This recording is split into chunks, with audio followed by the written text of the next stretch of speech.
In my roll call of supporting players, I neglected to mention Pard, one of the few cast members with whom the audience can sympathize. It is not the same dog from the original High Sierra. That was Zero, Bogart's own pooch.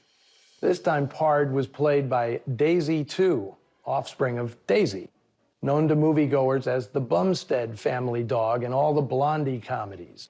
Years ago, I presented I Died 1,000 Times on the big screen in Hollywood. Cast members Earl Holliman, Laurie Nelson, and Pedro Gonzalez appeared for a pre-film discussion, and Holliman cracked everyone up recalling the story behind the film's name change. It seemed everyone at the studio, including writer W.R. Burnett, thought the new working title, A Handful of Clouds, was a winner. But they felt it needed to somehow be worked into the story. So in the scene where the getaway car goes over the cliff, Lee Marvin was given the line, "Grab a handful of clouds." Only nobody in the car could keep a straight face, and the laughter ruined take after take. Stuart Heisler finally gave up. In the end, the studio went for the much tougher sounding, if equally incomprehensible, I Died 1,000 Times. Well, Jack Palance was also invited to that Hollywood screening, but he was a late scratch, which didn't come as a surprise to his co-stars. They recalled him as very aloof and intimidating during the making of the film, although no one was sure if that was his normal personality or if he was applying method technique to his portrayal of an antisocial outlaw. Well, a colleague of mine once asked Lee Marvin about working with Palance.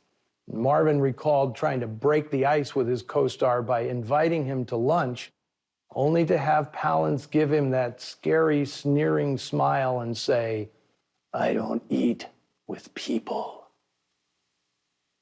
Shelley Winters had recently divorced Vittorio Gassman and was in a long-distance relationship with New York actor Tony Franciosa, whom she hadn't seen in months. In one of her 3 memoirs, Winters recalled how Franciosa dramatically re-entered her life. During the scene in which Roy roughs up Marie, Palance was so intense he almost choked her into unconsciousness. Even before Stuart Heisler could yell "cut," Franciosa, who had just arrived at the studio from New York, barged onto the set and pulled Palance off her. If your boyfriend has the guts to tangle with Jack Palance, you should probably marry him, which is what Winters did, a union that lasted 3 years. Okay, here's a rundown of some familiar faces in this film. Richard Davalos, who played Lon, made his movie debut the same year as James Dean's brother in East of Eden.